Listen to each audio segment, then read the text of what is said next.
Ngayong araw nga guys, habang naghahanap kami nitong mga exotic foods na kung tawagin yung mga uok dito sa lugar namin, nakakita naman guys kami dito ng malaking butas ng alimangong mag-asawa. Dito na rin nga pala guys kami nagdupong ng apoy sa loob ng lalao para maluto itong lahat ng mga nakuha namin. At sinangag nga lang pala guys namin yung mga uok dyan na parang naging tsatsaro na sobrang sarap. Kaya samahan nyo kami guys sa napakasarap na pag food trip natin dito ngayong araw ng mga exotic foods at netong mga alimangong nahuli natin. So what's up guys? What's up? Makanapadaan lang. Ngayong araw nga guys, may panibago na naman tayong adventure. Samahan nyo kami guys ngayong araw para maramdaman nyo yung spirit of adventure. At sinasabi ko nga guys palagi, adventure is out there. Nandito nga pala guys kami sa lugar na tinatawag naming Seahorse. Eto nga pala guys ay mga inabandona na ng mga malalaking palaisdaan at medyo nakakatakot. So ito guys, dadaanan namin dito sa gitna ng lalao yung lumang lumang bahay guys. Marami daw ditong kababalaghan na nangyari. Kaya tara na, baka tayo makagambala pa dito ng mga ligaw na lamok. Ligaw na liklik. Marami nga guys mga usap-usapan at kwento dito na napakarami na daw guys mga nakatirang hindi natin nakikita mga nilalang dito sa lugar na to. Kaya ngayong araw guys ay bubulabugin muna natin sila. Pero joke lang yun guys, baka magalit sila sa atin at niligaw nila tayo dito sa loob ng lalao. Baka hindi tayo guys makalabas dito kaya hindi po totoo yun, pasensya na.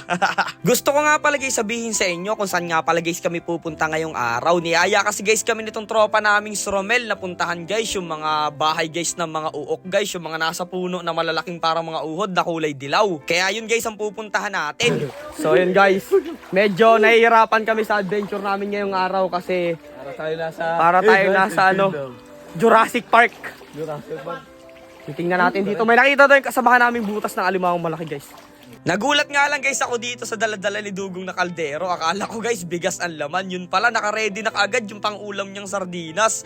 Grabe, talagang iba yung mindset nito. Habang papunta nga guys kami doon sa pagkukunan namin ng mga uok, ay may nadadaanan nga pala guys kami dito ng napakaraming mga nakabagit na lukan. Kaya kinukuha na rin guys namin yan para mamaya ay maisabay na rin natin yan sa pag-iihaw natin at meron din tayong pang-ulam. Medyo malayo nga guys yung pupuntahan natin at talagang sa pusod pa ito ng lalao. Kaya kailangan guys nating matyaga talagang mag-ingat at tandaan kung saan ba tayo dumadaan para makabalik din tayo pa uwi. Sobrang guot na nga guys dito sa napuntahan namin. Talagang nakakatakot na rin talaga dito sa gitna ng lalao. Maya-maya lang guys, may nakita kami ditong isang napakaraming mga anay. Ayan guys, nakakakilabo talaga silang pagmasdan sa sobrang dami talaga nila. Pero hindi na rin guys nagtagal sa pagtsatsaga namin. Nakita na rin nga pala guys namin dito yung puno ng dungon. Dito nga pala guys nakatira yung mga kukunin nating mga exotic foods guys na kung tawagin ay mga uok. Ang palatandaan nga pala guys na may lamang uok yung mga puno ay pag meron nga pala guys yung pinagkainan yung parang mga muyag-muyag guys na puno. At sa pagkuha naman ito guys, kailangan lang natin gumamit dito ng maliit na kawad guys na pansungkit. Tapos talagang matyaga lang natin silang susungkitin. Tapos ayun, makukuha na natin itong ganitong itsura ng mga uok.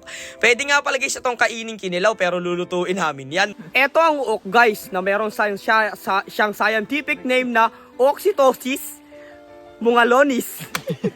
At ito'y nakukuha kadalasan sa mga kahoy. At ang kinakain nito guys ay mga bulok na kahoy. So bali masarap to guys ikilaw. Kaya mamaya kikilaw namin. Kami si Kuya Jin at ito ang pangarap namin maging hunter. Kita kits!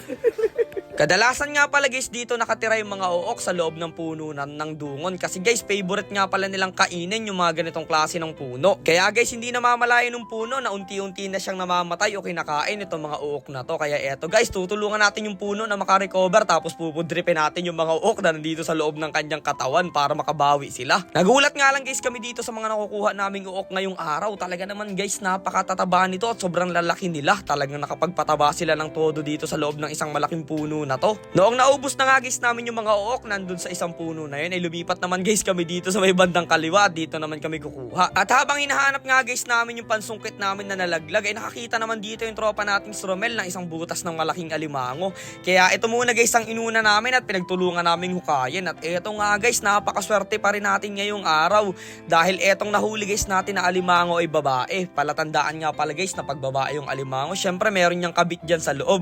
Di joke lang guys, syempre meron rin yung asawa. Medyo matapang nga pala guys itong isang alimangong lalaki dahil syempre guys, ikaw ba naman ang agawan ng asawa, sino ba namang hindi magwawala. Kaya ayan guys, talagang pinagsisipit kami nito at muntika na talagang masipit dito yung tropa nating si Angelo at si Romel. Napakatapang pa naman guys ng ganyang klase ng alimango, yung tinatawag naming alimangong pula guys o yung tinatawag naming sakangan. Talagang napaka-agresibo niyang mga yan guys, pero mas agresibo tayo dyan dahil ngayong araw ay isasama natin sila sa pupudripin natin. Grabe naman yun guys, sa isang butas ay nakadalawang alimango tayo dito. Kaya syempre tuwan-tuwa kami ng mga kaibigan ko dyan dahil meron tayong may isasama na pang-ulam natin ngayong pangtanghalian. Tapos ayun guys, nagdiretso na rin nga pala kami dito sa pangunguha namin ng mga uok ulit. Grabe talaga itong isang puno ng dungo na to, talagang punong-puno siya ng uok sa loob ng kanyang katawan. Paniguradong kung bibiakin talaga to ay talagang napakaraming laman sa loob. At ayan nga guys, pinakitahan na tayo ng tropa nating si Romel dyan. Kinain niya na guys ng hilaw itong ating mga uok at binibigyan pa niya dyan si Dugong, kaso hindi siya na guys kumain ng ganito yan. Grabing lalaki talaga nito guys at parang mga hotdog talaga kung tutuusin lang. Tingnan nyo naman kasi guys, napaka-solid talaga yung laki nila. Para nga lang pala guys kami nanunungkit dito ng mga o dito sa loob ng puno na to. Ayan guys, so kailangan mo talagang gumamit dyan ng pansungkit para makuha mo sila kasi medyo malalim rin guys ang tayo nila dun sa loob. At makunat din naman guys yung balat nila, kaya pag nasabitan sila ng pangawit mo ay mahihigit mo talaga sila palabas. Pagkatapos nga guys namin makuha yung mga uulamin namin dito ngayong tanghalian ay gumana na naman guys yung pagiging Boy Scout namin. Tingnan nyo naman guys yung ginawa naming lutuan, talagang DIY lang yan at napakagaling talaga naming mag-isip dyan.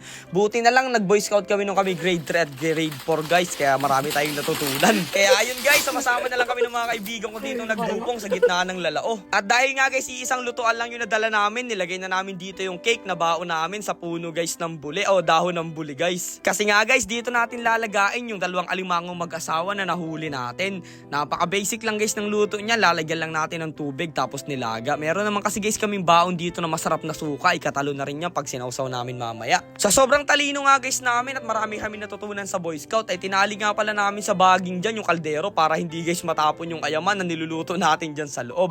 At tingnan nyo naman guys nung naluto na, grabe, napakatabaan yan guys. At ayun, nilinisan na rin namin dito yung mga nakuha namin mga uok at sasangagin namin. Ang uok! Oh, Romel, baka matalsikan yung mukha mo. Salang natin uok. Wow! Grabe si Chef. Chef! Tingnan nyo naman guys yung mga piniritong uok natin. Kung titingnan, talagang parang taba siya guys ng baboy na parang naging tsatsaro na. Napakasarap guys nitong isawsaw mamaya sa mahalang na suka na baon namin. Eto naman guys mga lukan na nakuha natin kanina nung nadadaanan natin. Ilalaga rin lang guys namin to para pag bumuka guys ay isasawsaw na rin lang namin yan sa suka na baon namin mamaya. Bale, eto na nga pala guys lahat yung mga pinagsamasamang mga ulam natin. Grabe guys, napakasarap naman ng tanghalian at food trip namin ngayon. Yun guys! Food trip! Kaya mag-pray muna tayo mga guys. Maraming salamat Lord sa blessing at pag-iingat sa aming grupo. Amen. Amen. Una natin, lukan guys. May masarap tayo dito. Ayos. Dog to. Sarap. Sarap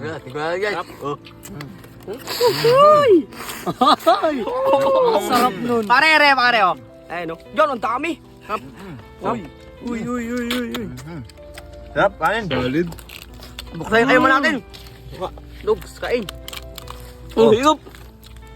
Angelo, kagati yan, oh. Agati. Ako na makagat. Pare matabaw. Romel, kung tama nung kay Romel, oh. Suka. Oh. Suka. Oh, suka, oh. Hindi na makakain, eh. Guys, oh. Suka. May suka din, oh.